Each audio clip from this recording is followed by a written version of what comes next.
نور ثقلین۔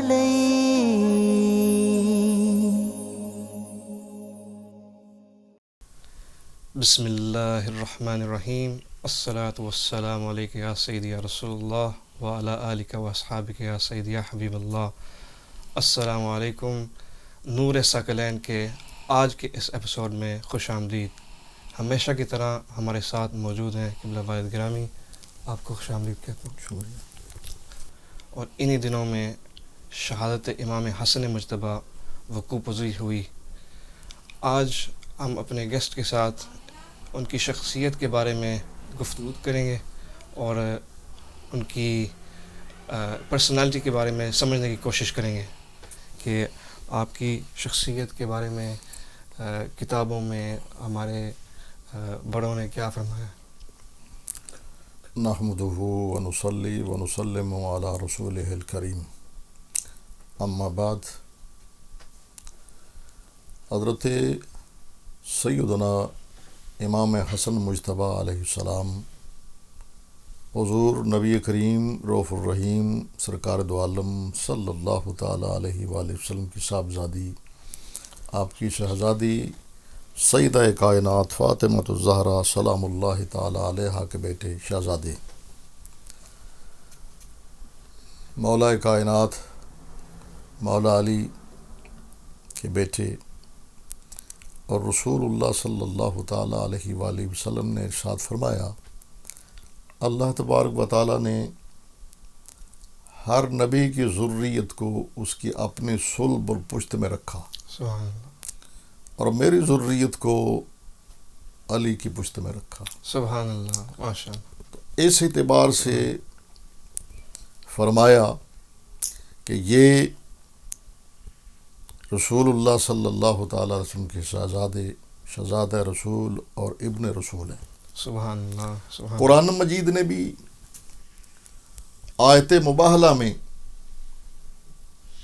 ان شہزادوں کو حسن و حسین کو رسول اللہ صلی اللہ تعالیٰ علیہ وسلم کا بیٹا قرار دیا۔ سبحان اللہ، تعالوا ندعو ابناءنا سبحان وابناءکم۔ اور سرکار دو عالم صلی اللہ تعالیٰ علیہ وآلہ وسلم نے بھی ارشاد فرمایا، یہ میری بیٹی کے بیٹے اور میرے بیٹے۔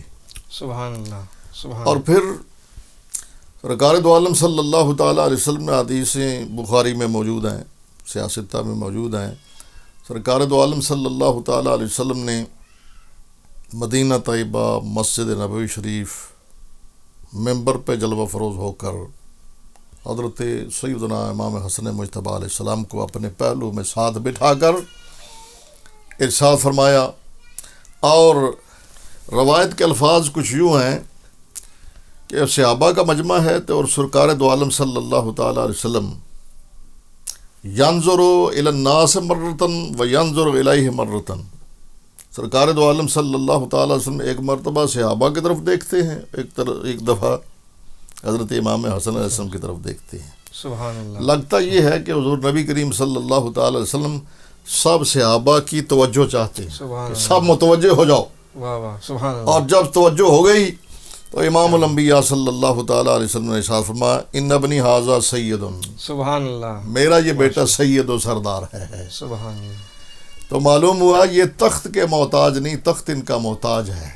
بے شک، بے شک، حضور نے ان کے بچپن کے عالم میں ہی انہیں سردار بنا دیا، سبحان اللہ۔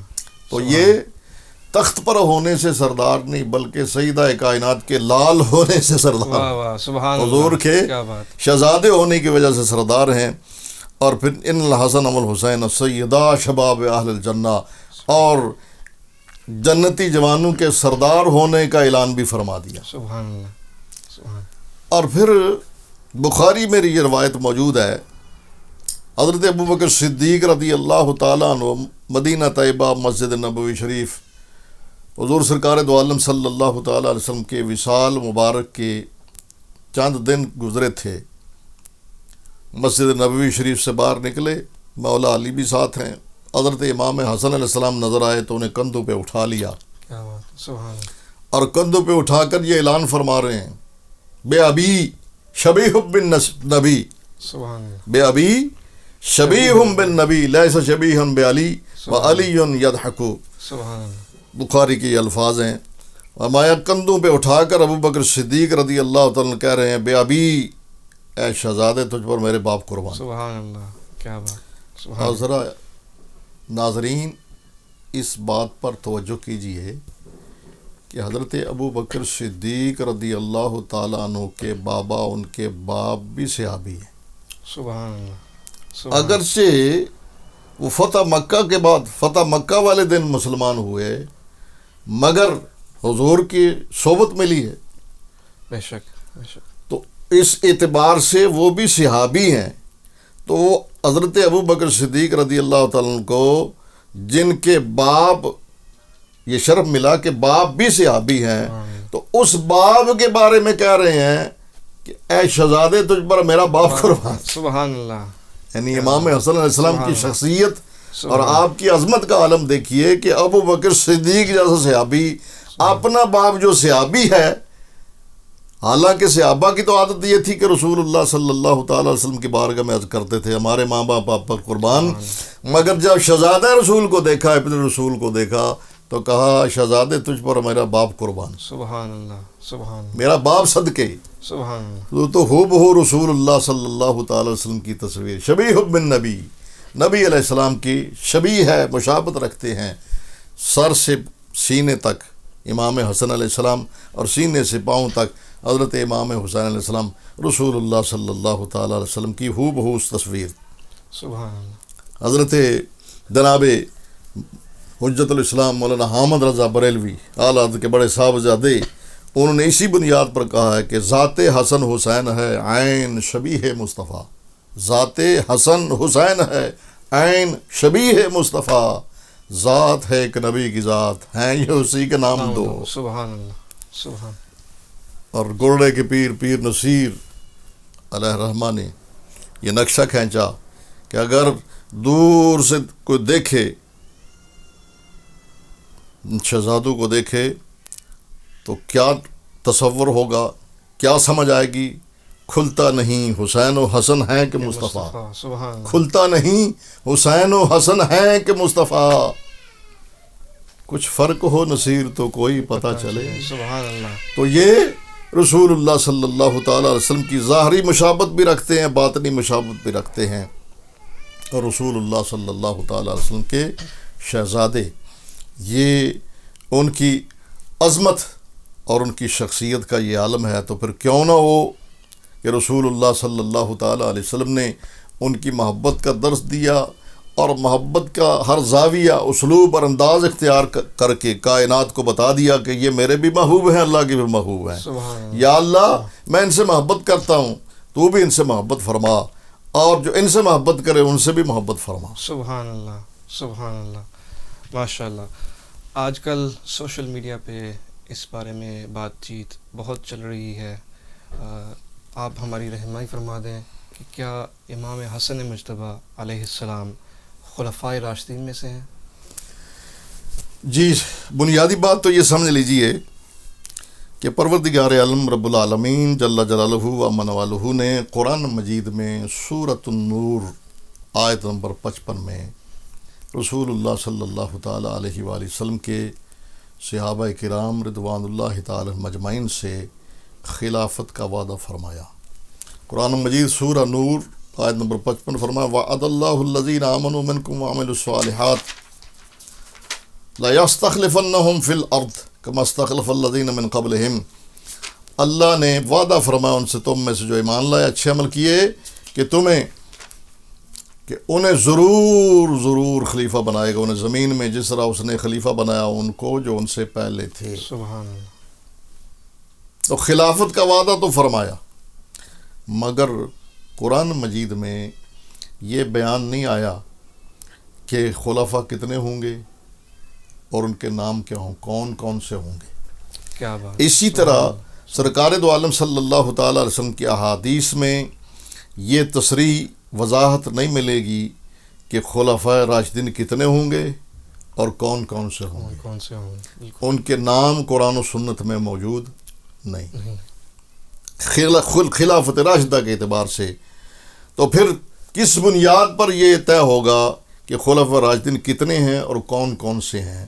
اس کی بنیاد رسول اللہ صلی اللہ تعالیٰ علیہ وسلم کی وہ مشہور حدیث پاک ہے کہ سرکار دو عالم صلی اللہ تعالیٰ علیہ وآلہ وسلم نے ارشاد فرمایا میرے بعد خلافت 30 برس ہوگی۔ تو معلوم ہوا کہ سرکار دو عالم صلی اللہ تعالیٰ علیہ وسلم نے ایک متعین وقت بتا دیا، ایک پیریڈ بتا دیا، اس پیریڈ میں جتنے ہوں گے وہ خلفاء راشدین ہوں گے۔ سبحان اللہ۔ اور پھر اس سلسلے میں سب سے پہلے خلیفہ ہوئے حضرت ابوبکر صدیق رضی اللہ تعالیٰ عنہ، اس کے بعد حضرت عمر خطاب رضی اللہ تعالیٰ عنہ، ان کے بعد حضرت عثمان غنی رضی اللہ تعالیٰ عنہ، اور ان کے بعد حضرت مولا کائنات علی المرتضیٰ کرم اللہ تعالیٰ وجہ الکریم، اور اس کے بعد ابھی 6 ماہ باقی تھے، ان 6 ماہ میں حضرت امام حسن مجتبی علیہ السلام 5ویں خلیفہ ہوئے۔ سبحان اللہ، سبحان اس لیے خلفاء راشدین کی تعداد ہوئی 5، سبحان اللہ۔ اور وہ ہوئے حضرت ابوبکر صدیق، حضرت عمر فاروق، حضرت عثمان غنی، حضرت مولا کائنات علی المرتضیٰ اور حضرت امام حسن علیہ السلام۔ سبحان اللہ، سبحان اللہ، سبحان اللہ۔ امام حسن مجتبی علیہ السلام کا ایک لقب سید الاسخیاء بھی ہے، تو آپ ان کی سخاوت کا ایک واقعہ سنائیں۔ آپ سید الاسخیاء ہیں،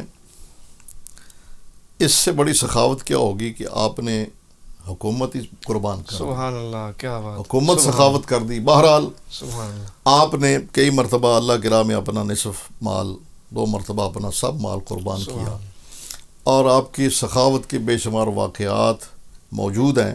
صرف ایک واقعہ عرض کرتا ہوں۔ حضرت سید الاسخیاء حضرت سیدنا امام حسن مجتبی علیہ السلام تشریف لے جا رہے تھے، راستے میں ایک باغ آیا، باغ میں ایک مالی تھا، کام کرنے والا تھا، وہ روٹی کھا رہا تھا، اس کے سامنے ایک کتا بیٹھا تھا، وہ ایک لقمہ خود کھاتا، ایک کتے کو ڈالتا۔ سبحان اللہ۔ آپ چونکہ سخیوں کے بادشاہ ہیں، آپ کو اس کی سخاوت کا یہ انداز پسند آیا، قریب آئے، پوچھا کہ بتاؤ اس کا کیا ریزن ہے کہ تم روٹی کھا رہے ہو، ایک لقمہ خود کھاتے ہو، ایک سامنے بیٹھے کتے کو ڈالتے ہو؟ تو عام طور پر تو معمول یہ ہوتا ہے کہ خود کھا لی جاتی ہے، اس کے بعد جو بچے کتے کو ڈال دی جاتی ہے، جانور کو ڈال دی جاتی ہے، تو نے یہ انداز کیوں اختیار کیا؟ تو اس نے کہا کہ حضور میرے سامنے کتا بیٹھا تھا تو مجھے شرم آتی تھی کہ میں اپنے منہ میں لقمہ ڈالوں اور یہ للچائی ہوئی نظروں سے مجھے دیکھتا رہے، اس لیے ایک لقمہ خود کھاتا ہوں، ایک اس کو ڈالتا ہوں۔ سبحان اللہ۔ آپ کو اس کا یہ انداز، یہ اسلوب پسند آیا، کیونکہ سید الاسخیاء تھے، سخاوت کے بادشاہ تھے۔ تو آپ نے پوچھا یہ باغ کس کا ہے؟ فلاں کا ہے۔ تو غلام کس کا ہے؟ اس نے کہا فلاں کا غلام ہوں۔ آپ اس کے پاس تشریف لے گئے، باغ بھی خرید لیا، غلام بھی خرید لیا، اور واپس آ کر غلام کو بتایا کہ میں نے یہ باغ خرید لیا ہے اور تجھے بھی خرید لیا ہے۔ وہ ہاتھ باندھ کے کھڑا ہو گیا، نوکر کی تو نخرہ کی، پہلے ان کا غلام تھا، باپ کا غلام، فرمایا اس لیے نہیں خریدا، تجھے آزاد کیا اور آزاد کر کے یہ باغ بھی تجھے ہبہ کر دیا۔ سبحان اللہ، سبحان اللہ۔ اعلیٰ حضرت اسی لیے پکار اٹھے کہ وہ حسن مجتبی سید الاسخیاء، وہ حسن مجتبی سید الاسخیاء، راکب دوش عزت پہ لاکھوں سلام۔ نور سکل